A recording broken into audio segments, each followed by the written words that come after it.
الرجیم بسم اللہ الرحمن الرحیم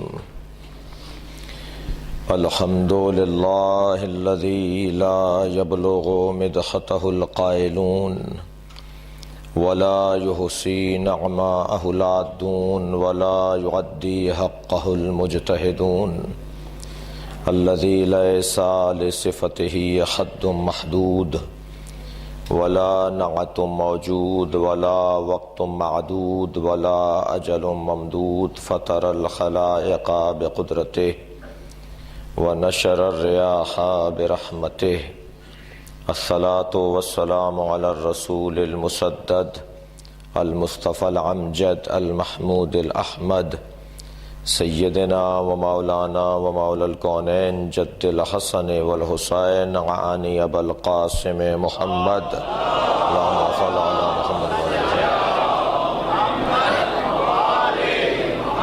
وآلہ الطیبین الطاہرین المعصومین الذین قال اللہ انما یرید اللہ لیذہب عنکم الرجس اہل البیت ویطہرکم تطہیرا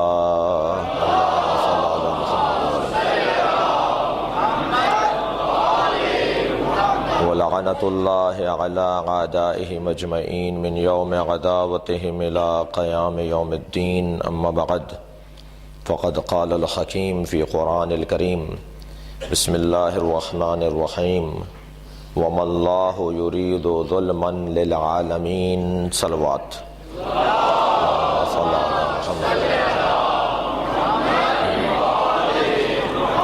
سورہ مبارکہ آل عمران کی 108ویں آیہ کریمہ پروردگار عالم ارشاد فرما رہا ہے وَمَا اللَّهُ يُرِيدُ ظُلْمًا لِلْعَالَمِينَ اللہ کسی پر ظلم نہیں چاہتا، پوری کائنات میں جس کا جو مقام ہے اسے اللہ دینا چاہتا ہے۔ یہ جو اللہ نہیں چاہتا، کسی پر اللہ ظلم نہیں چاہتا، اس میں ایک ارادہ ہے تکوینی ارادہ اور ایک ارادہ ہے تشریعی ارادہ۔ پروردگار عالم کی چاہت یعنی ارادہ، اللہ کی توجہ میرے ساتھ ہے، اللہ کی طلب، اللہ کی چاہت، اللہ کی پسند، اس کو اگر دوسرے الفاظ میں کہیں تو یعنی اللہ کا ارادہ، اور خود لفظ بھی ارادے ہی کا استعمال ہوا ہے۔ وَمَا اللَّهُ يُرِيدُ اللہ ارادہ نہیں کرتا ظلمًا للعالمین، عالمین میں کسی پر ظلم کا ارادہ نہیں کرتا۔ یا اللہ پوری کائنات میں کسی پر تو ظلم کا ارادہ نہیں کرتا، تو پھر یہ مظلوم کیسے ہیں، یہ ظالم کیسے ہیں، یہ مارنے والے کیسے ہیں، اور یہ متاثر ہونے والے کیوں کر ہیں؟ کیا تیرے ارادے کے خلاف عمل ہوا؟ تو نے چاہا کہ کسی پر ظلم نہ ہو، تو پھر یہ کیسے ظلم ہو گیا؟ تو بس عزیزان گرامی، آج کی مجلس پر غور کرنا ہے کہ ارادہ دو طرح کا ہے۔ عدل الہی پر گفتگو ہے، پوری کائنات پہ اللہ کا نظام عدل حاکم ہے۔ اللہ چاہتا یہ ہے کہ عدل رہے، انصاف رہے، سب کو ان کا حق ملے، کسی کے ساتھ زیادتی اور تعدی نہ ہو، کوئی ظلم کا شکار نہ ہو، کوئی مظلوم واقع نہ ہو، ہر ایک چین سے اپنے حق کو لیتا رہے۔ البتہ یہاں جو پروردگار یہ ارادہ کر رہا ہے کہ میں کسی پر ظلم نہیں چاہتا، اس کے باوجود ظلم ہی ظلم دکھائی دے رہا ہے۔ مجھے بتائیے کہ کون سا ملک ہے کہ جہاں ظلم نہیں ہے؟ کون سا شہر ہے کہ جہاں ظلم نہیں ہے؟ کون سا دن نکلتا ہے کہ جو ظلم سے شروع نہ ہوتا ہو اور ظلم پہ ختم نہ ہوتا ہو؟ پھر یہ اللہ کا ارادہ کیا ہے؟ معلوم یہ ہوا کہ ارادے دو طرح کے ہیں۔ یہ جو اللہ نے ارادہ کیا ہے، یہ ارادہ تکوینی ارادہ نہیں ہے، یہ تشریعی ارادہ ہے۔ توجہ چاہوں گا آپ سے، قرآن مجید میں لفظ ارادہ اور جگہوں پر بھی استعمال ہوا ہے۔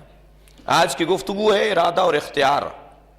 جب ارادہ اور اختیار کی مفہوم روشن ہو جائے گا تو پھر خود عدل الہی کا مفہوم بھی روشن ہوگا، خود بخود معاشرے کے اندر آنے والے مظالم کا سبب بھی معلوم ہوگا، جو ظالم ظلم کرتا ہے اس کی وجہ بھی معلوم ہو جائے گی کہ کیوں ایسا ہے۔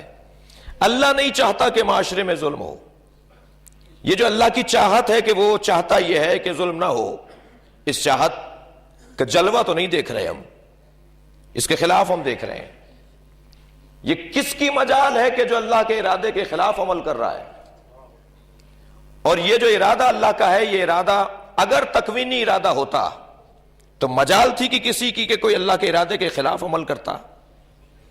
اللہ کا تکوینی ارادہ یہ ہے کہ سورج مشرق سے نکلے مغرب میں ڈوبے، سورج کی مجال ہے کہ کبھی وہ جنوب سے نکلے؟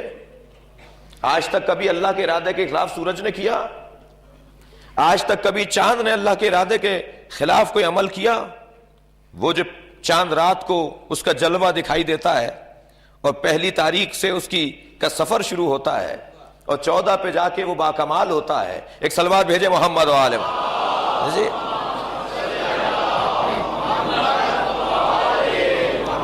کبھی آج تک ہوا کہ وہ 10ویں تاریخ کو کمال پر پہنچ گیا ہو؟ کبھی ہوا؟ ایسا نہیں ہوا، ہمیشہ اس نے جو اللہ نے ارادہ کیا اس کے مطابق اس نے۔ کبھی نہیں ہوا کہ ہم نے کھجور کی گٹھلی دبائی ہو اور آم کا درخت نکل آیا ہو، یہ اللہ کا ارادہ ہے کہ یہی نکلے گا۔ پوری دنیا میں جتنی بھی کائنات میں ہم نظم دیکھ رہے ہیں وہ اللہ کے ارادے پر ہی تو ہے۔ تو جب پوری دنیا میں اللہ کے ارادے کے مطابق کام ہو رہا ہے تو پھر یہ ظلم اللہ کا تو ارادہ نہیں ہے، یہ زیادتیاں اللہ کا تو ارادہ نہیں ہے۔ وہ قرآن کی سورہ مبارکہ آل عمران کے اندر کہہ رہا ہے کہ وَمَا اللَّهُ يُرِيدُ ظُلْمًا لِلْعَالَمِينَ، وہ کسی پر ظلم نہیں چاہتا۔ عزیزان گرامی ذرا محسوس کیجئے گا میری بات کو، اللہ نے سب کو مسلمان پیدا کیا ہے، دنیا میں کوئی ہے ہی نہیں جو کافر بنا ہو۔ انسان کے علاوہ جتنی مخلوق ہے اس میں اسلام کا جلوہ زیادہ دکھائی دیتا ہے۔ انسان بھی سب مسلمان پیدا ہوتے ہیں، ہندو کے گھر میں بھی مسلمان ہی پیدا ہوتا ہے، عیسائی کے گھر میں بھی مسلمان ہی پیدا ہوتا ہے، یہودی کے گھر میں بھی بچہ مسلمان ہی پیدا ہوتا ہے، یہ انسان بھی مسلمان پیدا ہوتا ہے۔ یہ پوری کائنات کے اندر سب چیزیں مسلمان ہیں، کوئی دنیا میں ایسی چیز نہیں ہے جسے اللہ نے مسلمان نہ بنایا ہو۔ یہ بچے ذرا غور تو کریں، مسلمان کہتے ہیں جو اپنے مولا کے آگے تسلیم رہے، جو اپنے مالک کے آگے جھکا رہے، جو اس نے کہا ہے اس پر عمل کرے، اسے مسلمان کہا جاتا ہے۔ لہذا آپ دیکھ لیجئے، ہوائیں، موسم، مہینے، چاند، ستارے، زمین کی کاشتکاری، ہوائیں، پرندے، طیور، وحوش، سمندری مخلوق، آپ کا بدن، یہ سب کے سب مسلمان ہیں۔ جتنے بھی پرندے ہیں، جتنے بھی حیوانات ہیں، وہ سب مسلمان ہیں، اللہ کی بارگاہ میں تسلیم ہے۔ اور صرف تسلیم ہی نہیں ہے بلکہ اس اسلام کا جلوہ بھی دکھاتے ہیں، وہ عبادت الہیہ میں بھی مصروف رہتے ہیں۔ لہذا معصوم امام نے جانوروں کی تسبیح بھی بتائی ہے کہ یہ بولتے کیا ہیں۔ جانور جب صبح اٹھتا ہے تو ہر جانور کچھ نہ کچھ تسبیح الہی کہتا ہے، اور جب سورج ڈوب رہا ہوتا ہے تو کچھ نہ کچھ اللہ کا ذکر ضرور کر کے وہ اندھیرے میں قدم رکھتا ہے۔ ائمہ نے حتیٰ ان کے ذکروں کو بیان کیا ہے کہ ان کے اذکار کیا کیا ہیں۔ مثلا فرمایا گھوڑا جب صبح سورج نمودار ہوتا ہے تو ہر روز گھوڑا اللہ کی ایک تسبیح کرتا ہے، یہ کہتا ہے اللہم انصر المؤمنین علی الکافرین، ایک دعا دیتا ہے یا اللہ مومنین کو کافروں پر نصرت عطا فرما۔ یہ معصوم ارشاد فرما رہے ہیں، یہ جانوروں کی بولیاں، جانوروں کے ذکر کو معصوم ارشاد فرما رہے ہیں۔ یہ اونٹ کے لیے معصوم ارشاد فرماتے ہیں، میرا موضوع نہیں ہے جانوروں کے ذکر کو بیان کرنا، لیکن اپنے بات کو روشن کر رہا ہوں۔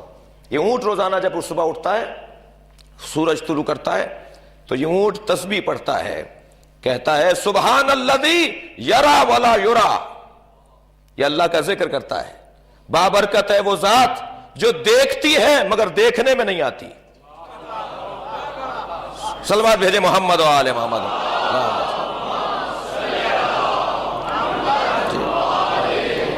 بابرکت ہے وہ ذات جو دیکھتی ہے مگر دیکھنے میں نہیں آتی، اور جب شام ہوتی ہے تو وہ ایک لعنت بھیجتا ہے، اللہم لعن من ترک الصلاۃ متعمدا۔ یہ اونٹ بولتا ہے، یا اللہ اس پر لعنت ہو جو جان بوجھ کے نماز کو ترک کر دیتا ہے. یہ جانور بول رہا ہے. اسی طرح مینڈک کا بھی، اسی طرح مور بھی، اسی طرح مرغ بھی، یہ تمام جانور، یہ سارے پرندے اللہ کا ذکر کرتے ہیں. یہ سب مسلمان ہیں، یہ سب مسلمان ہیں. اللہ نے کسی کو کافر نہیں بنایا. یہ مسلمان ہے جو مسلمان کو کافر کر دیتا ہے، ورنہ اللہ تو چاہتا ہے کہ سب مسلمان باقی رہیں. بس ان دونوں کے اسلام میں ایک موٹا سا فرق یہ ہے، یعنی غیر انسان مسلمان میں اور انسان مسلمان میں ایک موٹا سا فرق ہے، اور وہ یہ ہے کہ پروردگار عالم نے سارے غیر انسان مخلوقات کو مجبور مسلمان بنایا ہے اور انسان کو مختار مسلمان بنایا ہے. انسان بھی مسلمان ہے، غیر انسان مخلوق بھی مسلمان ہے، مگر وہ مجبور ہیں. وہ اس کے علاوہ کوئی چارہ نہیں ہے ان کے پاس. ایسے ہی رہنا ہے انہیں، اللہ کی بندگی میں رہنا ہے، اللہ کی عبادت میں رہنا ہے. تبھی تو اللہ نے انہیں بنانے کے بعد کوئی اعلان نہیں کیا کہ میں نے کچھ بنا دیا. یہ تو ایسا لگتا ہے کہ اتنی خوبصورت چیزیں جو اللہ نے بنائی ہیں، پرندوں میں اگر غور کریں، پھولوں میں اگر غور کریں، سمندر کی مخلوقات میں اگر غور کریں، اتنا خوبصورت بنانے کے بعد بھی گویا اللہ نے کچھ بنایا ہی نہیں. اللہ نے اسے ذکر ہی نہیں کیا کہ میں نے کیا کیا بنا دیا. لیکن جسے مختار مسلمان بنایا انسان، اس کے لیے کہا کہ میں نے بہت شاہکار بنایا ہے، میں نے اس سے اچھی تو کوئی چیز بنائی نہیں ہے. یا اللہ جسے تو نے سب سے اچھا بنایا وہی تیرا کلمہ نہیں پڑھ رہا، وہی تیری مخالف ہو جاتا ہے، وہی تیرا نظام توڑنے لگتا ہے. لیکن پروردگار عالم کہتا ہے یہی تو میرا شاہکار ہے کہ میرا کمال یہ ہے کہ میں نے ایسی مخلوق بنائی ہے جو خود بھی کوئی ارادہ رکھتا ہے. ایک صلوات بھیجے محمد و آل محمد پر.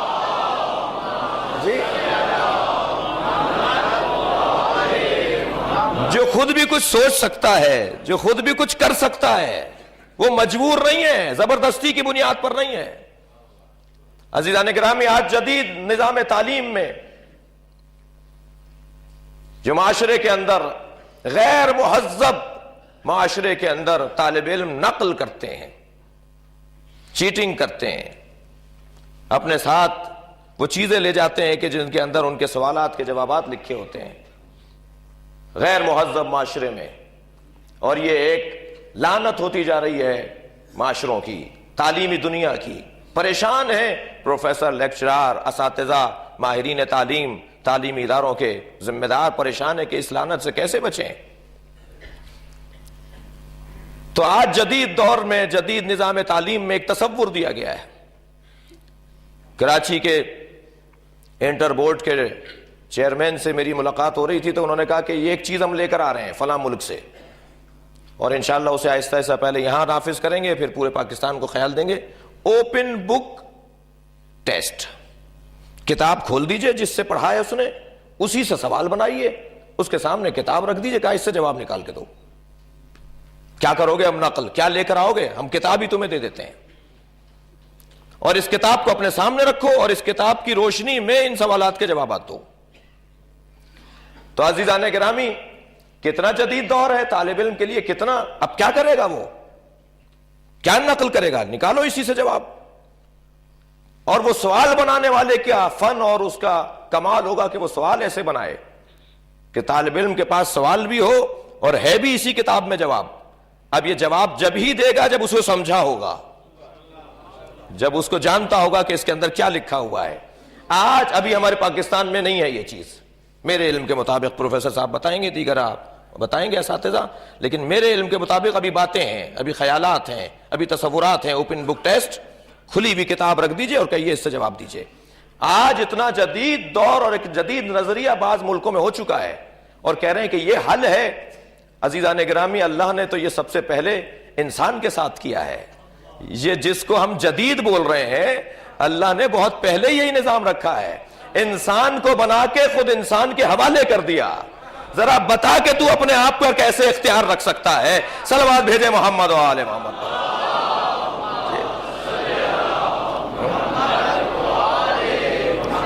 ساری مخلوق کو بنا کر انسان کے حوالے کیا ہے. سخر لکم الشمس والبحر والقمر. جی ہم نے ساری چیزیں تمہارے لیے بنائی ہیں، لیکن انسان کو بنانے کے بعد کسی اور کے حوالے نہیں کیا. انسان کو بنا کے خود انسان کے حوالے کر دیا، آپ سنبھالو اپنے آپ کو، اپنے اختیارات کے مطابق اپنی زندگی کو گزارو۔ لہٰذا یہ انسان اپنی فضیلت ہی اس بنیاد پہ پاتا ہے کہ یہ صاحب اختیار ہے۔ اس کی جتنی فضیلتیں ہیں وہ صاحب اختیار ہونے کی وجہ سے ہیں۔ گھر میں دو بھائی، ایک اچھا کام کر رہا ہے اور ایک برا کام کر رہا ہے، دونوں بتا رہے ہیں کہ یہ اللہ نے ان کے اندر صلاحیت رکھی ہے۔ ایک برا کام کر کے بتا رہا ہے کہ میں اس اختیار سے غلط فائدہ اٹھا رہا ہوں، اور ایک اچھا کام کر کے بتا رہا ہے کہ میں اس اختیار سے صحیح فائدہ اٹھا رہا ہوں۔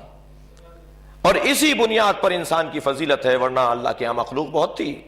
کیا کہا تھا فرشتوں نے؟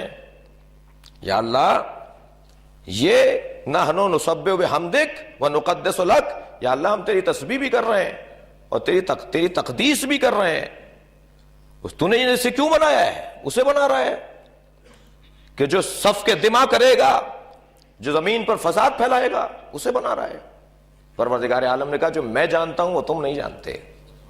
وہ کیا تھا جو اللہ جانتا تھا؟ اللہ قیامت میں مجمع کو کامیاب نہیں دیکھنا چاہتا کہ سارے جنت میں چلے جائیں۔ ایک بھی جنت میں چلا گیا اللہ تو کہے گا کہ میں نے اس کے لیے دنیا بنائی تھی، میں نے اس کی خاطر یہ جہان بنایا تھا، جو صاحب ارادہ تھا، جو صاحب اختیار تھا۔ پروردگار عالم نے قرآن مجید میں جو لفظ ارادہ استعمال کیا ہے، یہ پوری دنیا میں جو انصاف نہیں ہے یہ ارادہ تشریعی کے مطابق نہیں ہے۔ اللہ نے اگر مجبور کر دیا ہوتا تو انصاف ہی انصاف ہوتا، لیکن اللہ نے اختیار دیا ہے کہ اب تم انصاف کر کے دکھاؤ اپنے اختیار سے۔ اور یہ صاحب ارادہ اپنے آپ کو ظالم بھی شمار کر لیتا ہے اور اپنے آپ کو مظلوم بھی گردان دیتا ہے۔ اللہ نے تکوینی طور پر ہمیں مجبور بنایا ہے اور تشریعی طور پر ہمیں مختار بنایا ہے۔ یہ دو آنکھیں اللہ نے رکھی ہیں، میں انہیں بڑھا نہیں سکتا۔ یہ دو ہاتھ اللہ نے رکھے ہیں، یہ میں مجبور ہوں، لیکن ان ہاتھوں کا استعمال کہاں کرنا ہے اس میں مختار ہوں۔ آدم علیہ السلام بننے میں مجبور تھے مگر درخت کے قریب جانے میں مختار تھے کہ وہاں جائیں یا نہ جائیں۔ اسی طرح ہمارے بدن کے اندر بھی معصوم سے پوچھنے والے نے پوچھا ہے معصوم بتائیے کہ ہم کتنے مجبور ہیں اور کتنے مختار ہیں؟ حضرت نے فرمایا کہ نہ ہم مختار محض ہیں نہ مجبور مطلق ہیں، بل الامر بین الامرین، بلکہ ہم ان دونوں کے درمیان ایک کیفیت میں ہیں۔ نہ سارا اختیار ہمیں دیا اللہ نے اور نہ مطلق ہمیں مجبور رکھا ہے پروردگار عالم نے، اور اس کی درمیانی کیفیت میں ہے۔ پوچھنے والے نے پوچھا مولا کیسے اسے مجسم پاؤں؟ حضرت نے فرمایا کہ تم ایک پیر اپنا اٹھا دو۔ یہ دو پیروں پہ کھڑے تھے، اس نے ایک پیر اٹھا دیا، پھر حضرت نے فرمایا کہ اب دوسرا پیر بھی اٹھا دو۔ کہ مولا یہ نہیں اٹھ رہا۔ حضرت نے فرمایا اتنے مختار ہو اور اتنے مجبور ہو۔ جی نہ تم مطلق مختار ہو، صلوات بھیجیں ذرا محمد و آل محمد،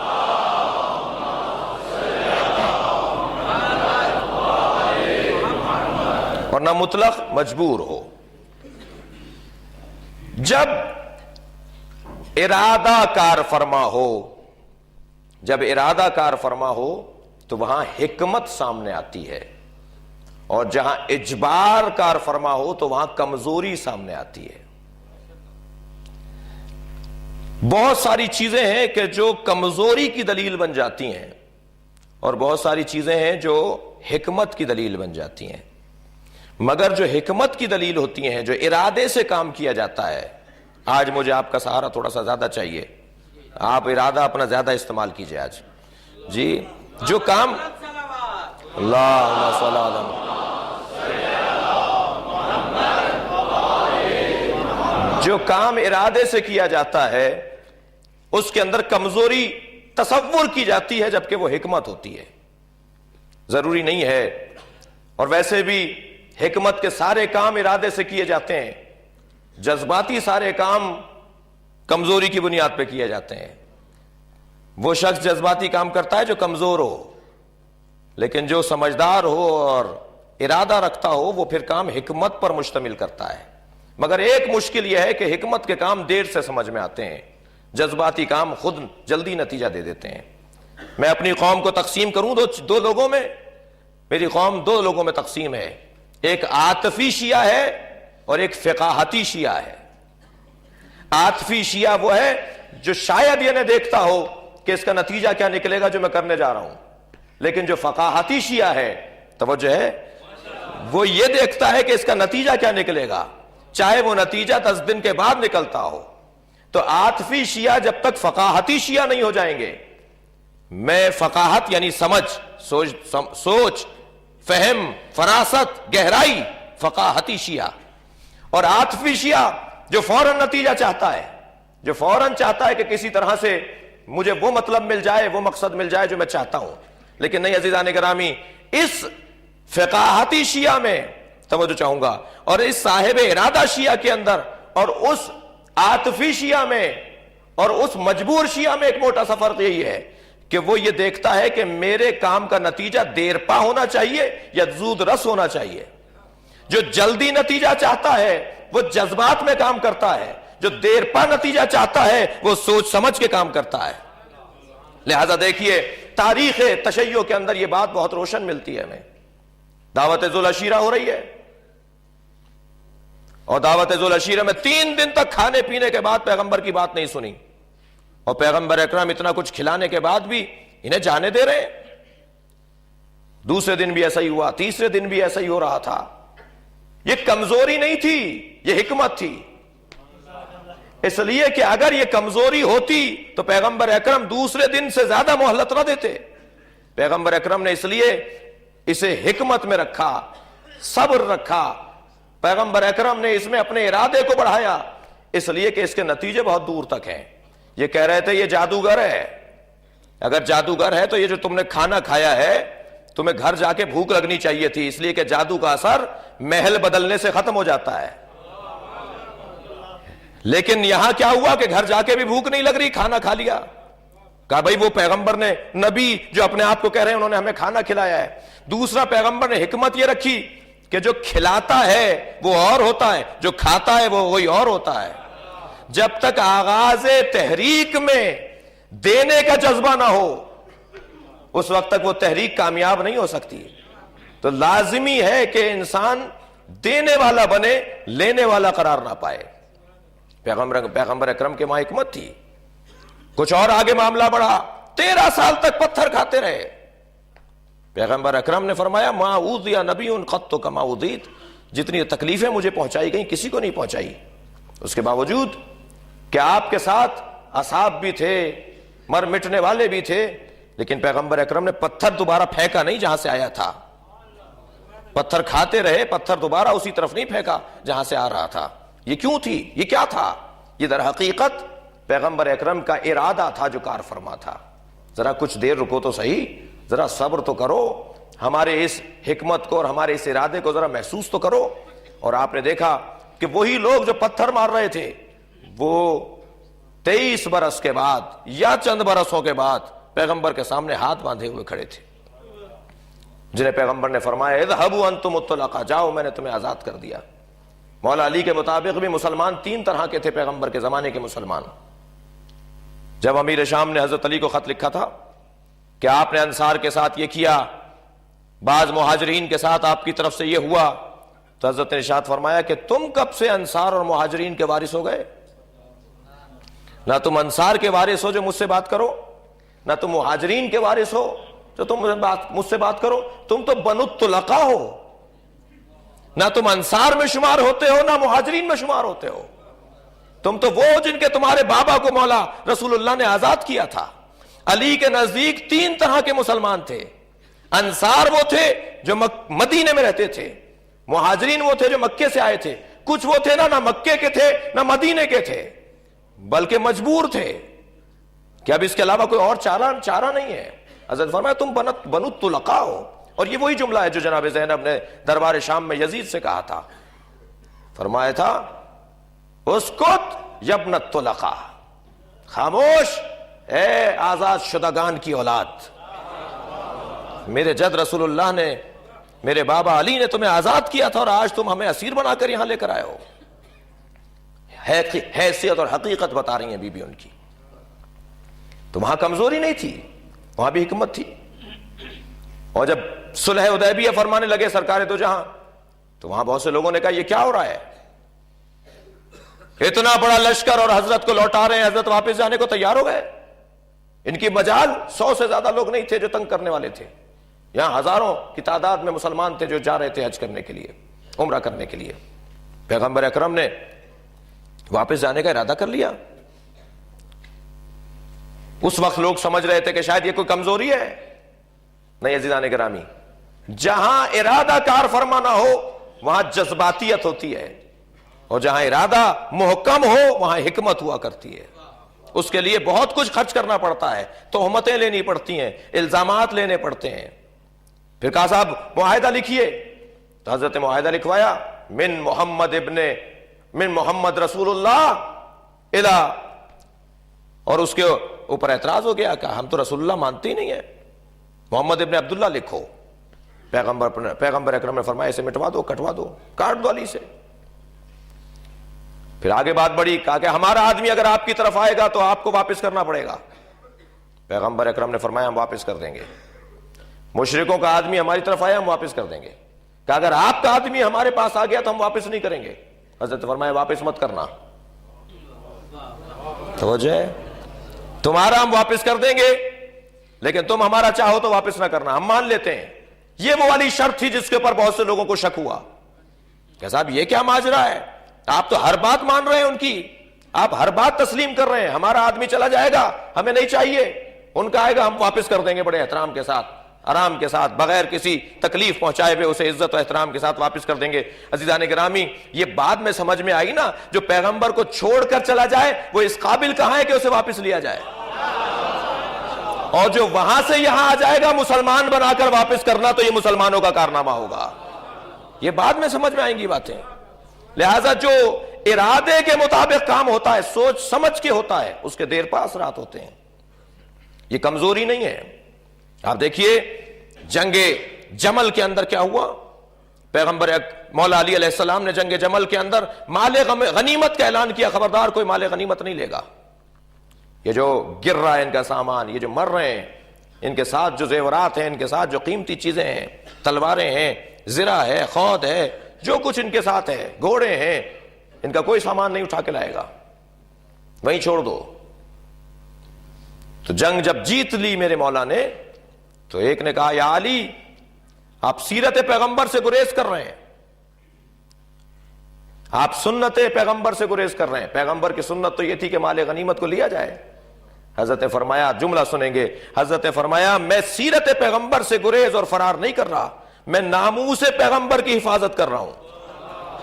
کسی میں دم ہے تو کنیز لے کر دکھائے جو وہاں عورتیں آئی ہیں. ایک صلوات بھیجے محمد و آل محمد پر.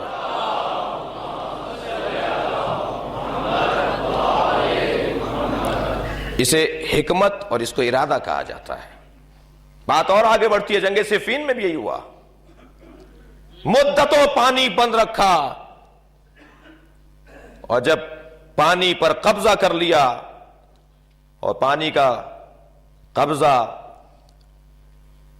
انہیں حیوان بناتا رہا، اور انہوں نے مولا کے چاہنے والوں پر پانی کو روا نہیں رکھا، نہیں لینے دیا انہیں. تو کچھ مدت کے بعد مولا کے سپاہیوں نے وہ قبضہ چھڑوایا.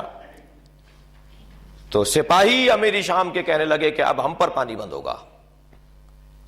تو کسی نے جواب دیا یا نہ دیا، عمرو عاص نے ایک جملہ کہا، تم نے آج تک علی کو پہچانا نہیں ہے. علی بن ابی طالب پانی بند نہیں کرے گا. اور یہی ہوا جب مولا کے چاہنے والوں نے مولا سے کہا کہ یا علی اب ہم پانی بند کریں گے ان پر. حضرت فرمایا مجال، یہ اللہ کا دیا ہوا، یہ عطا کردہ ہے، الہی عطا الہی ہے، اسے میں نہیں روک سکتا. یہ پروردگار عالم کی طرف سے ایک نعمت ہے جو زندگی کے لیے ہے، ہم نہیں روک سکتے اسے. لہٰذا پانی اب سب کے لیے کھلا رہے گا، سب آئیں اور پانی بھریں اور پانی سے استفادہ کریں. یہ حکمت، یہ کمزوری نہیں ہے جہاں ارادہ کار فرما ہو. اور یہ تاریخ ہے، ارادے کی تاریخ ہے. اور اس ارادے کی تاریخ پر اگر ہم اب دیکھیں تو ذات کبریا نے بھی اس انسان کو جو مقام عطا کیا ہے وہ ارادے کی بنیاد پہ عطا کیا ہے. پھر ایک سوال ذہن میں آ سکتا ہے کہ اگر اختیار اصل ہے اور اجبار نہیں ہے، انسان کی فضیلت اس کے اختیار کی بنیاد پر ہے، تو پھر یہ کیا ہے کہ نماز بھی پڑھو، روزہ بھی رکھو، نہیں پڑھو گے تو عذاب ہوگا. ماں باپ کو کہہ دیا کہ 7 سال کا بچہ اگر عبادت نہیں کر رہا تو تمہیں اجازت ہے تھپڑ مارو. پانی نہ پلانے پہ تھپڑ مارنے کی اجازت نہیں ہے، استری نہ کرنے پہ تھپڑ مارنے کی اجازت نہیں ہے، لیکن اگر یہ نماز نہ پڑھے تو تھپڑ مارنے کا حکم ہے. اسی بچے کو جو 7 سال کا ہے، اسی بچے کو جو 10 سال کا ہے، یہ ہماری خدمت نہیں کر رہا تو مارنے کی اجازت نہیں ہے، لیکن وہاں مارنے کا حکم ہے کہ مارو اسے، تھپڑ لگاؤ اس کو. یہ اللہ کی عبادت کیوں نہیں کر رہا؟ اس پہ میں غور کر رہا تھا، آپ بھی ذرا غور فرمائیں کہ اللہ کی عبادت پر تھپڑ اور اپنے کاموں پر معافی، تو عزیزان گرامی تربیت کا اس سے اچھا اور کیا نظام ہوگا کہ یہ بچہ سمجھ لے گا کہ اب تک جو میرے ساتھ ہو رہا ہے وہ نفس کی تسکین کے لیے نہیں ہو رہا، انسانیت کے فروغ کے لیے ہو رہا ہے. جو مالک، مولا، نوکر رکھنے والا، ڈرائیور رکھنے والا، گھر میں صفائی کرنے والا رکھنے والا، جی نوکر چاکر رکھنے والے، اگر یہ قاعدہ اپنا لیں اپنی زندگیوں میں کہ ہمیں اپنی کسی نافرمانی پر اپنے نوکر سے ناراض نہیں ہونا، لیکن اللہ کی نافرمانی پر اپنے نوکر سے ناراض ہونا ہے، اپنے ماتحت سے ناراض ہونا ہے، تو پھر دیکھیے گا یہ خدمت کتنا دل سے کرتا ہے آپ کی. یہ پکا اور سچا یہ خدمت گزار بنے گا، اس لیے کہ یہ اپنے بارے میں تو کبھی ہمیں نہیں ڈانٹتے، لیکن جب یہ دیکھتے ہیں کہ ہم اللہ کی نافرمانی کر رہے ہیں تو ناراض ہو جاتے ہیں. یہی قاعدہ ذرا بچوں کے ساتھ بھی رکھیے. یہ بچہ سچا عاشق بنے گا ماں باپ کا، اس لیے کہ یہ اپنے لیے نہیں مار رہے، یہ اللہ کے لیے مار رہے ہیں. اور ایک پورا نظام تربیت ہے صرف اس ایک مسئلہ شرعی کے اندر، اس ایک شرعی مسئلے کے اندر پورا ایک نظام تربیت ہے. پھر یہ عبادت نہ کرنے پر تھپڑ کیوں، عبادت نہ کرنے پر یہ زبردستی کیوں؟ یہ قرآن مجید تو کہتا ہے لا اکراہ فی الدین، دین کے اندر کوئی زبردستی اور جبر نہیں ہے، زور نہیں ہے. تو عزیزان گرامی دین واقعاً قبول کرنے میں کوئی زبردستی نہیں ہے. کس نے کہا ہے کہ امام بارگاہ میں آ کے بیٹھو؟ لیکن جب امام بارگاہ میں آ کے بیٹھ گئے تو اس کے نظام پر عمل کرنا پڑے گا. ایسا نہیں ہوگا کہ کھڑکی سے کود کے آ جائے، دروازے سے آنا پڑے گا. ایسا نہیں ہوگا کہ اپنی مرضی سے کوئی کہیں پر بھی کسی چیز کو اتار کے اٹھا کے رکھ دے. جو یہاں کا نظام ہے اس پہ عمل کرنا پڑے گا. یہاں آنے میں مجبور نہیں تھے، لیکن یہاں بیٹھنے میں اور یہاں کے قوانین پر عمل کرنے میں مجبور ہیں. ہمارے بچے کو فلاں اسکول میں داخل کروانے میں اسکول ہمیں مجبور نہیں کر رہا کہ یہاں داخل کروائیں. کس نے کہا ہے؟ 85 اسکول اسلام آباد میں، لیکن جب اسکول میں داخل کر لیا تو نصاب اب اسی کا پڑھنا پڑے گا، نظام اسی کا اپنانا پڑے گا، ٹائم ٹیبل اسی کا اپنانا پڑے گا. جس استاد کو معین کیا ہے کہ یہ پڑھائے اسی سے پڑھنا پڑے گا. یہ نہیں کہیں گے ہم استاد اپنا کل خود لے کر آئیں گے. لا اکراہ فی الدین، یہ کس نے کہا ہے؟ یہ کس نے کہا کہ لا اکراہ فی الدین کا یہ مطلب ہے؟ کس نے کہا تھا کہ کلمہ پڑھو لا الہ الا اللہ؟ کس نے کہا تھا محمد رسول اللہ کہو؟ یہ تو ہم جیسے جیسے کلمہ بڑھاتے جا رہے ہیں ایسے ایسے قوانین اور لاتے جا رہے ہیں اپنے اوپر. جنہوں نے صرف کہا لا الہ الا اللہ ان پر تو کم قوانین لگیں گے، جنہوں نے جملہ بڑھا دیا محمد رسول اللہ ان پہ قوانین اور بڑھ گئے، اور جنہوں نے اور جملہ بڑھا دیا علی ولی اللہ ان پر اور قوانین بڑھتے چلے گئے. اب یہ جو ہم صلوات بھیجیں گے محمد و آل محمد پر،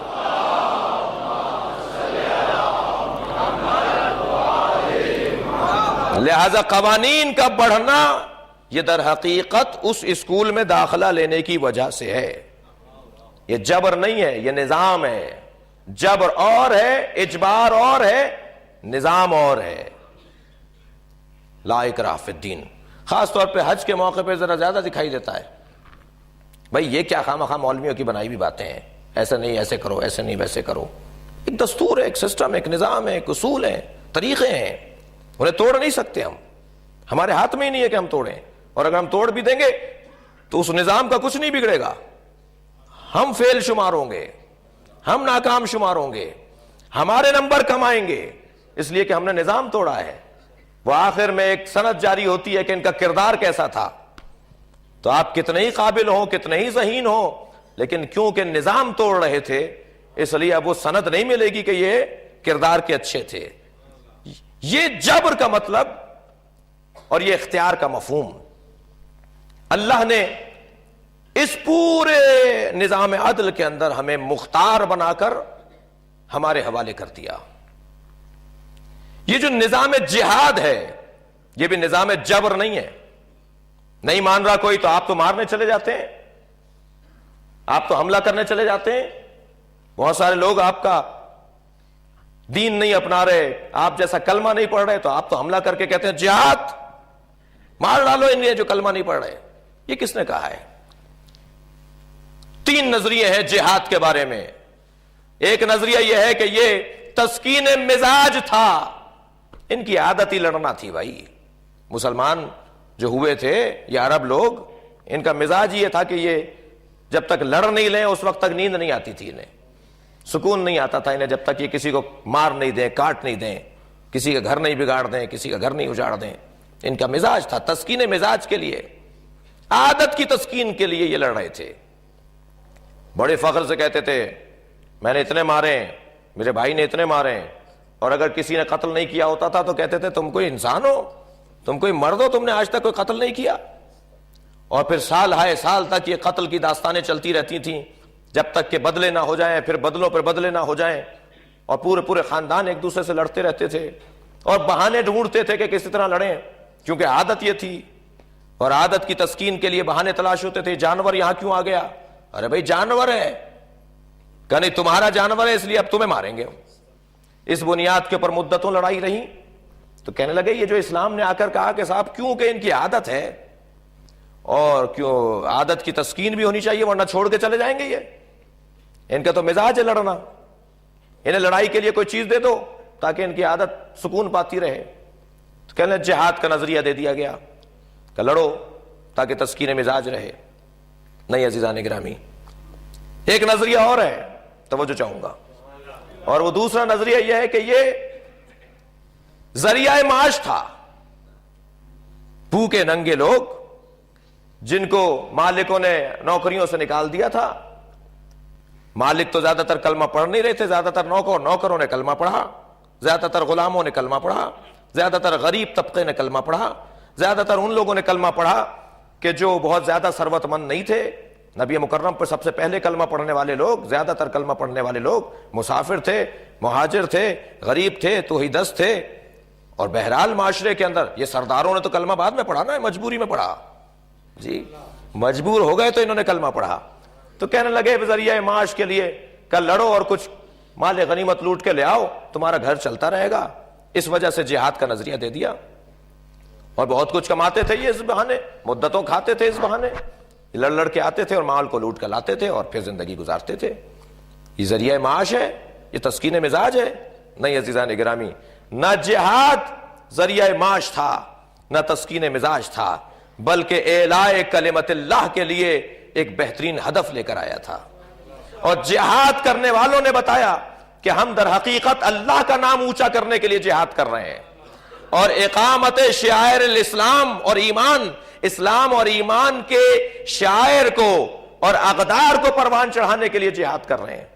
خود قرآن مجید نے بھی کئی مرتبہ بتایا کہ یہ جہاد اس وجہ سے نہیں ہے، بلکہ جہاد کا مطلب ہے کہ وہ شخص جو عہد توڑ دیتا ہے، ان نکثوا ایمانہم بعد عہدہم، جو اپنے عہد کو توڑ دیتا ہے، اس سے جا کے لڑو کہ یہ عہد کیوں توڑ دیا۔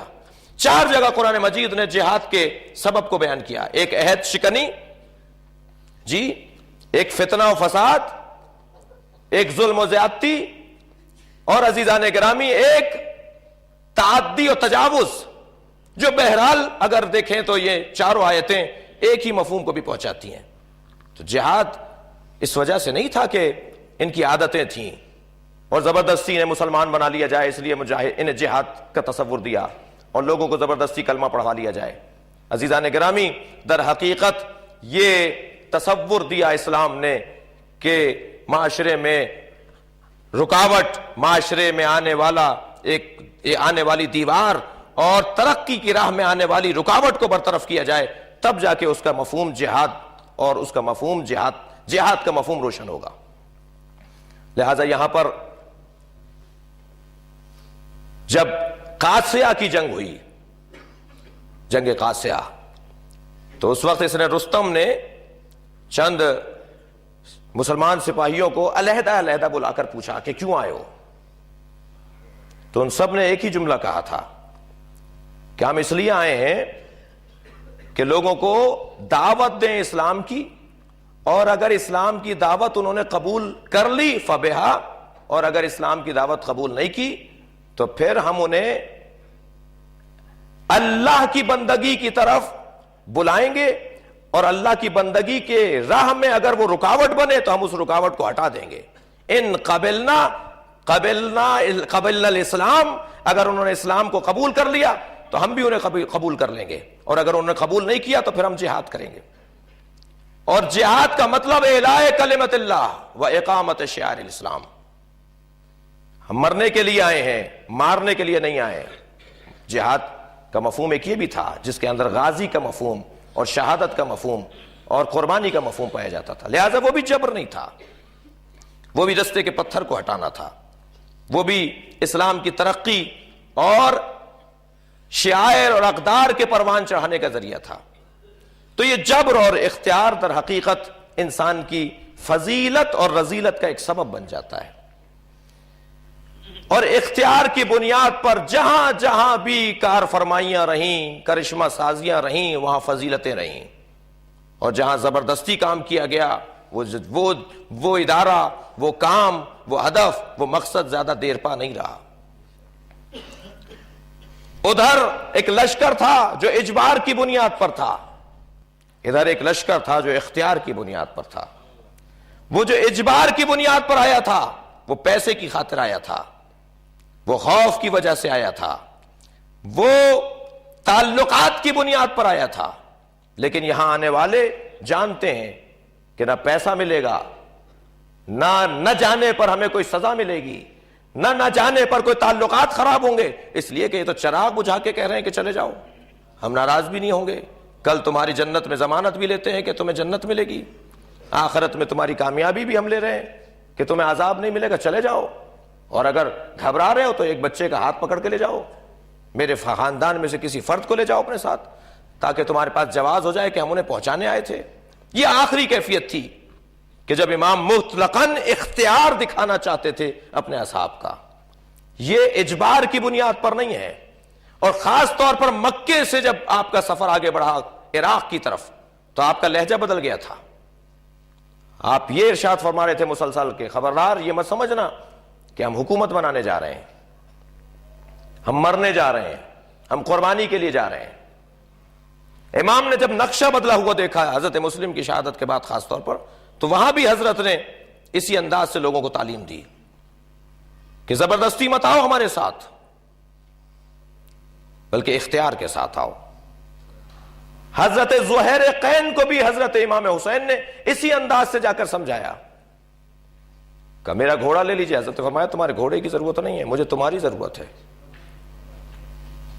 کوئی ہاتھ پکڑ کے زبردستی نہیں لے کر آئے، بلکہ امام حسین نے ان سے کچھ کہا اور پھر آ گئے، اور پھر پیچھے پیچھے زہیر قین امام کے لشکر میں شریک ہو گئے، شمار ہو گئے۔ یہ بہت بہترین تصویر ہے اختیار اور اجبار کی۔ جو لوگ تاریخ کوفہ سے آشنا ہیں وہ جانتے ہیں کہ وہاں یا زور کی بنیاد پر یا پیسے کی بنیاد پر یا تعلقات کی بنیاد پر لوگوں کو لایا گیا۔ جب ڈرایا جائے گا، دھمکایا جائے گا، خوف دلایا جائے گا تو ہر ایک کے اندر اتنی جرأت نہیں ہوتی، بہت مشکل بات ہے۔ ہم آج 1400 برس بعد بیٹھ کر کوئی تبصرہ کر لیں شاید آسان ہو، لیکن جب گزرے تو بہت مشکل ہے۔ آج روزمرہ کی ہماری مثالوں میں بھی ایسا ہی ہے، خود ہمارے ارد گرد کے ماحول میں بھی ایسا ہی ہے کہ جب حق اور سچ بولنے کا موقع آتا ہے تو بہت ساری چیزیں رکاوٹ بن جاتی ہیں، بہت سارے معاملات ہماری راہ میں رکاوٹ بن جاتے ہیں، تعلقات رکاوٹ بن جاتے ہیں، کیسے ان کی مخالفت کریں؟ ہمارے عزیز ہیں، ہمارے دوست ہیں، انہوں نے ہم پر احسان کیا ہے، انہوں نے فلاں مرحلے پہ ہمیں قرضہ دیا تھا، فلاں مرحلے پہ انہوں نے ہمارا علاج کروایا تھا، ہماری فلاں مشکل کو آسان کر دیا تھا، ہمارے کہنے پہ فلاں مسئلہ حل کر دیا تھا، ہم ان کی مخالفت کیسے کریں؟ اس بنیاد کے اوپر، اس تعلق کی بنیاد کے اوپر انسان حق کا ساتھ نہیں دے پاتا. یا خوف ہوتا ہے کہ اگر ہم نے ایسا کر لیا اٹھا لیے جائیں گے، مروا دیے جائیں گے، گم ہو جائیں گے. مسنگ پرسن یاد ہے نا آپ کو پاکستان میں؟ اگر سچ بول لیا، حق بول لیا، مجھے نہیں پتا انہوں نے کیا کیا، لیکن اگر یہ کرو گے تو یہ بھی ہو جائے گا تمہارے ساتھ. لہذا خوف ایک طاری ہوتا ہے، ہر آدمی وہ جرأت نہیں رکھتا.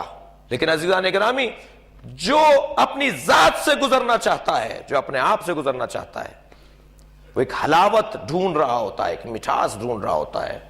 وہ کہتا ہے یہ ساری باتیں میرے لیے کوئی مفہوم اور مطلب نہیں رکھتی. اور وہ پھر کربلا میں اختیار کی بنیاد پر آتا ہے، اسے زبردستی نہیں لایا جاتا. واپس بھی کیا جائے تو کہتے ہیں اگر 70 مرتبہ ہماری گردنوں کو کاٹ دیا جائے تب بھی ہم حسین آپ کو چھوڑ کر نہیں جائیں گے. یہ کتنا بڑا اختیار کا جلوہ ہے، یہ کتنے عظیم صاحبان اختیار لوگ ہیں. اور عزیزان گرامی، مجھے یہ کہنے دیجئے کہ آج اتنی مدت گزرنے کے بعد جن لوگوں کو ہم اتنے عقیدت سے یاد کر رہے ہیں، ان کی یاد کرنے کا سبب بھی ان کا اختیار تھا، ورنہ مجبور لوگوں کو کوئی یاد نہیں کرتا. گم ہو جاتے ہیں مجبور تاریخ کے اندر. کس کے ہاتھوں مجبور؟ حالات کے ہاتھوں مجبور، پیسے کے ہاتھوں مجبور، دولت کے ہاتھوں مجبور، تعلقات کے ہاتھوں مجبور لوگ. لیکن جو اپنی اس قید و بند سے نکل جاتے ہیں، ایک درود بھیجے محمد و آل محمد پر. اللہ صاحب آگے. علامہ کرار نقوی صاحب مہمان ہے اسلام آباد میں، ایک صلوات بھیجیں گے محمد و آل محمد.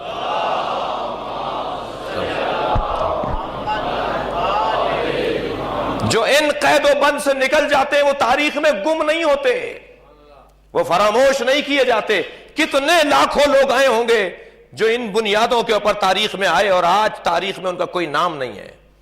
لیکن کچھ صاحبان اختیار تھے جنہیں قرآن مجید رجل کہہ رہا ہے، من المومنین رجال صدقوا ما عہد اللہ علیہ. مومنین میں سے کچھ ہیں جو اپنے وعدے کو پورا کرتے ہیں. یہ تو میں کہہ رہا ہوں، ورنہ اگر قرآن کی زبان میں ہی کہوں تو مومنین میں سے کچھ مرد ہیں. میں نہیں کہہ رہا، قرآن کہہ رہا ہے. ایک صلوات بھیجے ذرا محمد و آل محمد.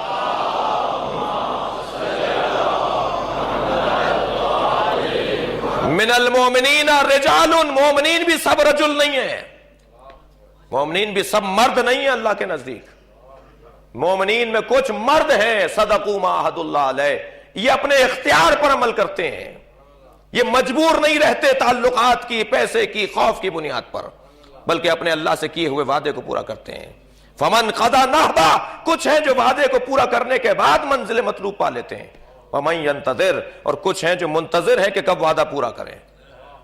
لیکن عزیزان گرامی ذرا محسوس کریں کہ وہی تاریخ اختیار و اجبار ہے کہ جس نے در حقیقت دو تصویریں دکھائی ہیں، ایک ہے علیہ السلام اور ایک ہے لعنت اللہ.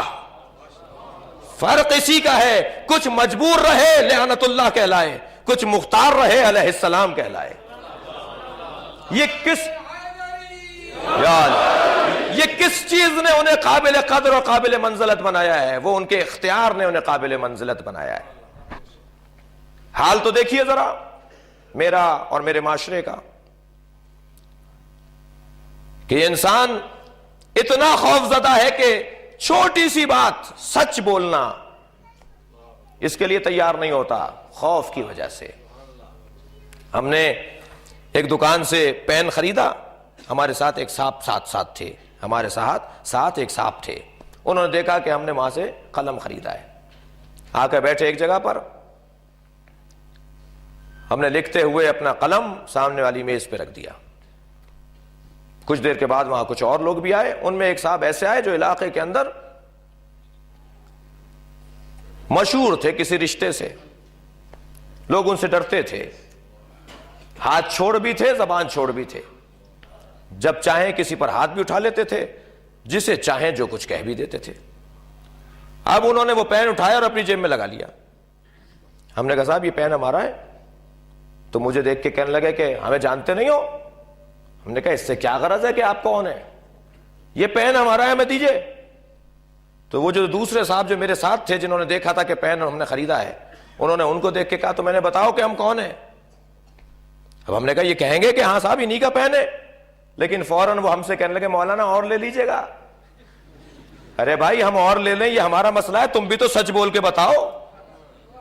انسان اتنی سی بات میں سچ بولنے کے لیے گھبراتا ہے کہ یہ شخص جو بدتمیز ہے یہ میری توہین کرے گا یا میرے ساتھ کوئی زیادتی کرے گا۔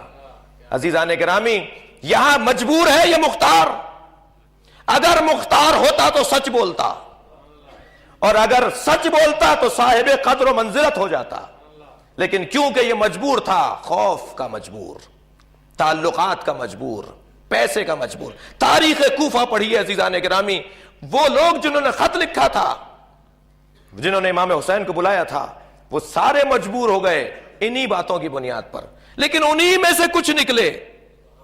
کوفے کی زمین بری نہیں تھی، کوفے کے اندر سے انہی میں سے کچھ لوگ نکلے۔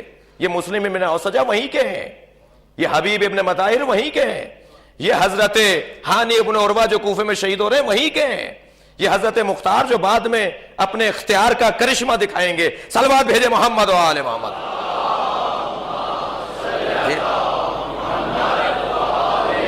یہ بھی کوفے کے ہی رہنے والے ہیں، اور حضرت مختار کا انداز، اور عزیزان گرامی شاید تاریخ اختیار کے اندر اتنا بڑا مختار کوئی نہ دکھائی دیا ہو جتنے حضرت مختار دکھائی دیے ہیں۔ کہ نہیں میں ساری باتوں کو پیروں تلے روند ڈالوں گا، لیکن میں وہ کروں گا جو اختیار کہتا ہے۔ میں آزاد ہوں، مجھے اللہ نے فضیلت ہی اس بنیاد پر دی ہے کہ تم صاحب اختیار ہو، اللہ نے کمال ہی اس بنیاد پہ دیا ہے کہ صاحب اختیار ہو، اور جب انسان اپنے اختیار کو استعمال کرتا ہے تو اس کی فضیلت بن جاتی ہے، وہی چیز اس کی فضیلت بن جاتی ہے۔ جی ایک صاحب نے دیکھا کہ دریا میں ایک آدمی ڈوب رہا ہے، سب بچانے کی باتیں کر رہے تھے مگر کوئی نہیں نکال رہا تھا، ایک صاحب کودے اور نکال کے لے آئے، سب نے تعریف کی کہ کیا کہنا ہے صاحب، آپ ڈوبتے ہوئے کو بچا کے لے آئے۔ کہنے یہ باتیں سب صحیح ہیں مگر بتاؤ دھکا کس نے دیا تھا؟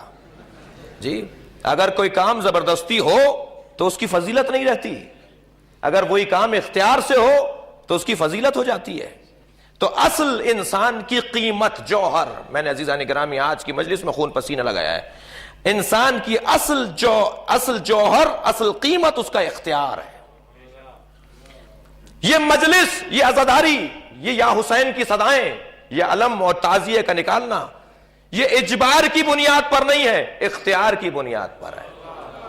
اور پوری دنیا میں لوگ ہمیں کم بولتے ہیں، لیکن پوری دنیا میں لوگوں کے مطابق کم ہونے کے باوجود ساری دنیا کے مسلمانوں پر ہمارا روب ہے۔ یہ روب کس بنیاد پر ہے؟ اسی اختیار کی بنیاد پر ہے کہ ہم یہ چیز ظلم کے باوجود، تعلقات بھی خراب ہوتے ہیں، ہمارے آفسوں کے اندر تعلقات خراب ہو جاتے ہیں، افسران ناراض ہو جاتے ہیں، شیعہ ہو، اچھا یہ کیا مصیبت آ گئی میرے آفس میں، افسران بھی ناراض ہو جاتے ہیں، تعلقات بھی مٹتے ہیں، جائیدادوں پہ قبضے بھی ہوتے ہیں، محرومیاں بھی ہیں، لیکن اس کے باوجود عزیزان گرامی آپ کو ایک اطمینان ہے نا، ایک سکون ہے۔ یہ ساری پریشانیوں کے باوجود اندر سے ایک پکار آتی ہے کہ ٹھیک کر رہے ہو، اس لیے کہ تم اپنے اختیار سے کر رہے ہو، تمہیں کسی نے مجبور نہیں کیا۔ خاص طور پر اگر اختیار کے استعمال پر زیادتیاں ہوتی ہوں، ظلم ہوتا ہو، بربریت کو عام کیا جاتا ہو، تب تو اس اختیار کو استعمال کرنے میں خاص مزہ آتا ہے، خاص لطف آتا ہے۔ اور بس عزیزان گرامی اس کی قیمت کو محسوس کریں گے کہ وہ فرد جو اپنی اختیار کی بنیاد پر معاشرے کے اندر جی رہا ہوتا ہے وہ کبھی مرتا نہیں ہے، وہ کبھی ختم نہیں ہوتا۔ یہ عزادار کیونکہ صاحب اختیار ہے، اس بنیاد پر یہ کبھی مرے گا نہیں، اسی کا بچہ آگے کام بڑھائے گا، اسی کی نسل علم کو آگے لے کے چلے گی، وہ آگے بڑھ کر اس عزاداری کو آگے بڑھائیں گے۔ لیکن اتنا ضرور ہے کہ دشمن یہ سمجھے گا کہ یہ لوگ دیوانہ ہیں، یہ لوگ مجنوں ہیں۔ ہاں ایسا ہی ہے، میں نے ایک حدیث پڑھی ہے، اور حدیث میں یہ ہے کہ ہو نہیں سکتا کہ کوئی ہماری ولایت پر کار فرما ہو اور دنیا اسے دیوانہ نہ کہے۔ صلوات بھیجے محمد و آل محمد۔ جی معاشرہ اسے مجنون کہے گا، پاگل کہے گا، دیوانہ کہے گی۔ بارش ہو رہی ہے، موسم ٹھنڈا ہو گیا ہے، کہاں چلے جا رہے ہو؟ دھماکے ہو رہے ہیں، گولیاں چل رہی ہیں، کہاں جا رہے ہو؟ اپنی زندگی سے کیا ہار گئے ہو؟ زندگی سے کیا تھک گئے ہو؟ کیوں جا رہے ہو وہاں پر؟ عزیزان گرامی، لیکن یہ انسان بڑے اطمینان کے ساتھ جاتا ہے۔ سلام ان عورتوں پر ہو، سلام ان ماؤں پر ہو، سلام ان خواتین پر ہو جو اگر حالات کی خرابی پہ مرد کو گھر میں بیٹھا ہوا دیکھتی ہیں تو کہتی ہیں کیا ہو گیا تمہیں؟ آج تو پہلے سے زیادہ ضرورت ہے کہ جلوس میں چلے جاؤ۔ لہٰذا جس علاقے کے اندر کسی طرح کا کوئی تناؤ ہوتا ہے کہ یہاں کچھ ہو سکتا ہے، وہاں ہمارے یہاں مجمع زیادہ کیوں ہو جاتا ہے؟ یہ آنے والا صاحب اختیار صرف یہ مرد نہیں ہے، بلکہ اس مرد کو مرد بنانے والی کچھ عورتیں بھی ہیں جو انہیں امام ضامن باندھ کر، ان کے بازوؤں پر دعا دم کر کے، ان کی بلائیں لے کر، انہیں گرویں رکھ کر امام حسین کے حوالے کر دیتی ہیں۔ کہا جن کے لیے پیدا کیے گئے ہو انہی کی تو پکار ہے، چلے جاؤ اس جلوس کے اندر۔ لہٰذا یہ ہمارا دشمن، میں نے ایک مجلس میں عرض کیا تھا، ہمارا دشمن انتہائی بے وقوف ہے۔ وہ نہیں جانتا کہ کس سے واسطہ ہے، جو ماں کی شکم سے یا حسین کی صدائیں لے کر آیا ہو، جو امام حسین کے ذکر کو دنیا میں آنے سے پہلے سنتا رہا ہو، اسے ان بم دھماکوں سے روکا نہیں جا سکتا۔ یہ اختیار کا کرشمہ ہے، یہ اختیار کا کرشمہ ہے۔ مجبور لوگ کوئی اور ہیں، مجبور لوگ، آخری جملہ کہوں فضائل کا، مجبور لوگ تعداد میں زیادہ ہوں اور مختار لوگ تعداد میں کم ہوں۔ وہ کم لوگ کیونکہ مختار ہیں، اپنے ارادے سے آئے ہیں، تو وہ ان پر غالب آ جاتے ہیں، وہ ان پر غالب آ جاتے ہیں۔ مجھے کہنے دیجئے کہ 56 اسلامی ممالک میں ایک مکمل اسلامی ملک اور ایک میں کچھ کارکردگی اور کار فرمائی اسلامی اور شیعی ہے۔ یہ 2 اسلامی ممالک ایسے ہیں کہ جہاں اختیار کی بنیاد پر زندگی گزر رہی ہے۔ 56 اسلامی ممالک میں ایک لبنان حزب اللہ اور ایک سرزمین ہے جو اسلامی جمہوریہ ایران، ان دونوں نے بتایا کہ جو مختار لوگ ہوتے ہیں وہ کم بھی ہوں تو سب پہ غالب آ جاتے ہیں، اور جو مجبور لوگ ہوں وہ بڑے بڑے کنویں بھی رکھتے ہوں، وہ زیورات اور سونا بھی رکھتے ہوں، وہ بڑی دولت بھی رکھتے ہوں، مگر عزیزان گرامی بزدل ہوتے ہیں، کوئی اختیار ان کے ہاتھ میں نہیں ہوتا۔ اور یہی جلوہ کربلا میں بھی ہے۔ 72 کی تعداد کیا ہے؟ کم سے کم 32,000 لکھا ہے، زیادہ سے زیادہ 80,000 لکھا ہے، ادھر زیادہ سے زیادہ 132 ہیں اور مسلم 72 ہیں۔ اتنا کم تعداد کا اتنی بڑی تعداد کے سامنے مگر اطمینان تو دیکھیے، کس چیز نے انہیں شجاع بنایا ہوا تھا؟ زبردستی نہیں آئے، اس چیز نے بنایا ہوا تھا، دل سے آئے ہوئے ہیں، اس چیز نے بنایا ہوا تھا، ہمیں کوئی کھینچ کر نہیں لایا ہے، اس چیز نے انہیں مسلمان، اس چیز نے انہیں صاحب منزلت قرار دیا تھا، ان کا روب طاری تھا۔ ان میں سے ایک اگر آ جاتا تھا تو ہزاروں لوگ گھبرانے لگتے تھے کہ یہ کیا آ گیا۔ مکمل لشکر ہوتا ہے جو صاحب اختیار ہوتا ہے، مکمل لشکر کے طور پر وہ سامنے آتا ہے۔ اور نہ صرف یہ کہ جو خاندان سے ہیں، جن کے رگوں میں خون ہے، وہ اس منزلت پر تھے، بلکہ جو چند دن پہلے اس لشکر میں ملا ہو، وہ بھی کیونکہ اختیار کی بنیاد پر ہے، لہذا اس اختیار نے اتنا طاقتور اور قوی بنا دیا کہ وہ وہب قلبی جو بظاہر مسیحی ہیں، ان کی والدہ مسیحی ہیں، ان کی زوجہ مسیحی ہیں، وہ اس خاندان سے، اس قبیلے سے ہیں، لیکن عظمت اہل بیت کو جانتے ہیں، عظمت سیدہ کو جانتی ہے اس کی ماں، لہٰذا انہوں نے کربلا میں اپنے اختیار سے، بہت سارے لوگ ہیں جنہیں امام نے لوٹایا ہے، واپس کیا ہے، چلے جاؤ، تاکہ بتائیں کہ طاقت کیا ہوتی ہے اختیار رکھنے والوں کی۔ اور وہب قلبی اس شوق شہادت کے ساتھ کربلا میں زندگی گزار رہے ہیں، اور وہ ماں، اللہ اکبر، جو خاندانی خواتین تھیں، ان کا تو کردار یقیناً صاحب قدر اور قابل قدر تھا، لیکن جو خاندان سے نہیں ہے، جو سابقہ اسلام کا نہیں رکھتی، اس ماں کا جگر تو دیکھیے، بار بار بچے سے کہہ رہی ہے خبردار ایسا نہ ہو کوئی فرزند زہرا مارا جائے، کوئی خاندان زہرا میں سے مارا جائے اور تم زندہ رہ جاؤ۔ اور سلام اس دلہن کو ہو کہ جس کے ہاتھوں کی مہندی ابھی دھلی نہیں ہے، اپنے شوہر کو بار بار کہتی ہے کب جاؤ گے، اور جب چھوڑ کر جانے لگے، اور جب میدان کربلا میں جہاد کے لیے حضرت وہب قلبی آمادہ ہوئے، تو زوجہ نے بڑھ کر کہا کہ 2 باتیں تم سے کرنی ہیں۔ وہ ضرور سنتے جاؤ، مگر یہ دونوں باتیں حسین کے سامنے کرنی ہے. دونوں دولہا دلہن امام حسین کی خدمت میں آ گئے. کہ مولا میری زوجہ مجھے لے کر آئی ہے کہ آپ کے سامنے کچھ کہنا چاہتی ہے. حضرت فرمایا کیا کہنا چاہتی ہو؟ کہ مولا میں ان سے وعدہ لینا چاہتی ہوں میرے بغیر جنت میں قدم نہ رکھیں. یہ چند دن پہلے مجھے بیاہ کر لائے ہیں، یہ مجھے چھوڑ کر جا رہے ہیں، میرے بغیر جنت میں نہ جائیں. میں یہاں ان کی دلہن ہوں تو وہاں بھی ان کی دلہن رہنا چاہتی ہوں. امام حسین نے اپنے ہاتھوں کو بلند کر کے کہا اس کا وعدہ حسین کرتا ہے، تو اپنے شوہر کے ساتھ جنت میں رہے گی. یہ واحد خاتون ہے، بعض نے لکھا ایک اور خاتون ہے کربلا میں 2 یا یہ واحد خاتون کم سے کم مسلم ہے جو کربلا میں شہید ہوئی ہے. جب وہب کلبی کا سر کاٹنے لگا ظالم تو یہ آگے بڑھی اور اس نے اس پہ حملہ کیا. ایک گرز تھا جو اس بی بی کے سر پہ لگا، اور جب اپنے شوہر کے برابر گر رہی تھی تو فوراً جملہ کہا حسین نے وعدہ پورا کر دیا.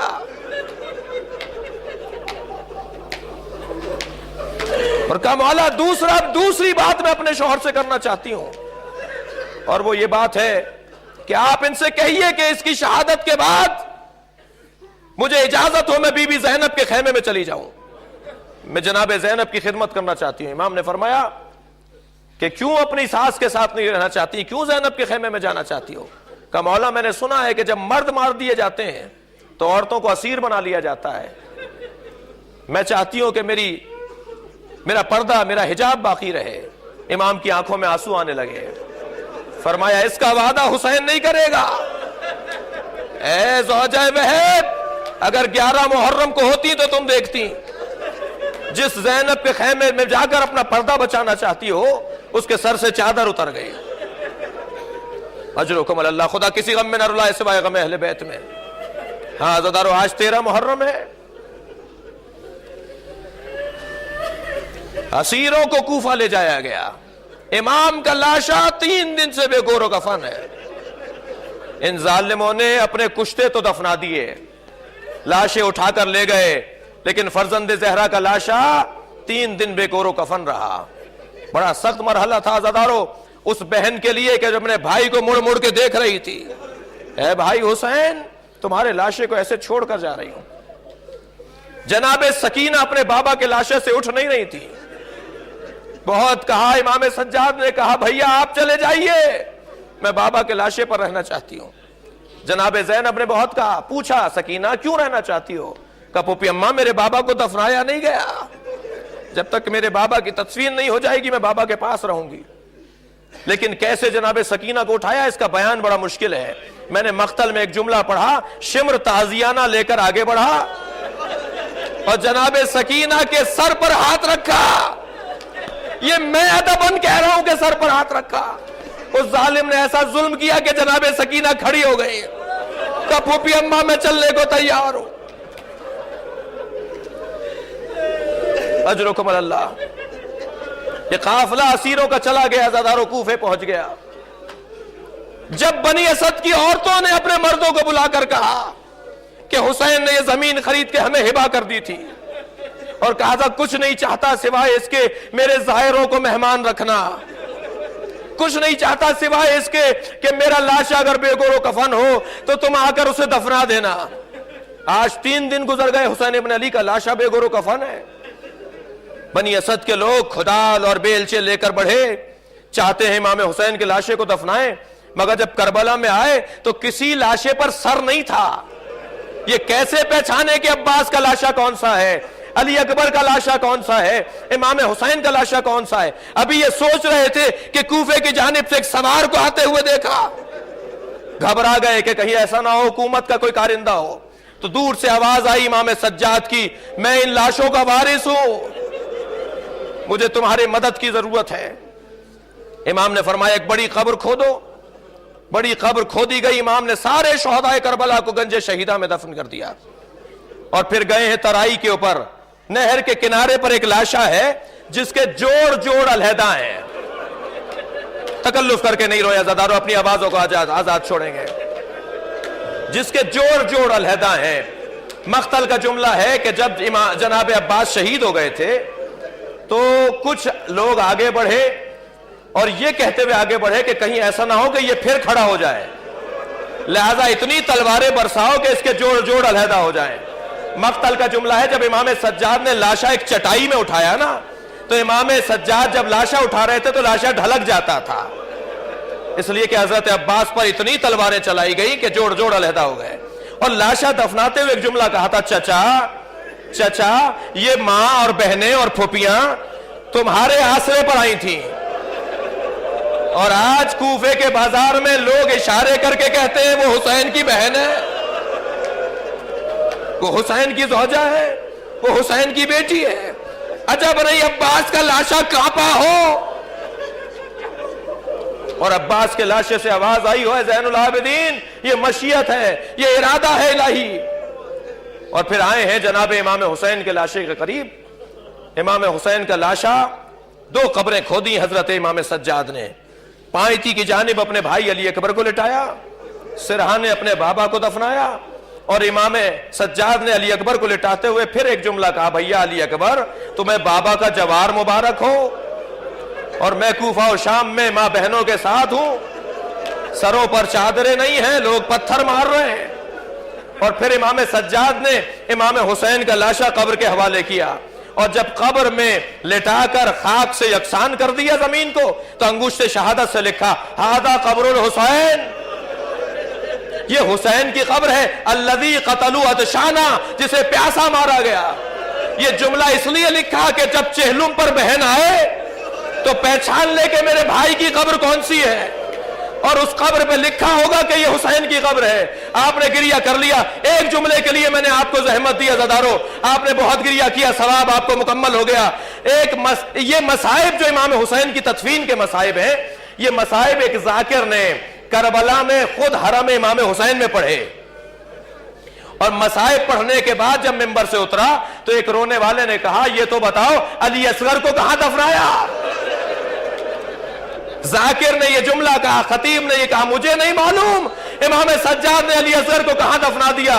بستر خواب پر چلے گئے، امام حسین خواب میں دکھائی دیے، امام نے فرمایا ہمارے رونے والوں کو بتاؤ علی اصغر میرے سینے پر سو رہا ہے، وہ رباب کا بچہ جسے ماں سے چھین لیا گیا، وہ حسین کے سینے پر محو خواب ہے۔ الا لعنت اللہ علی قوم الظالمین فسیعلم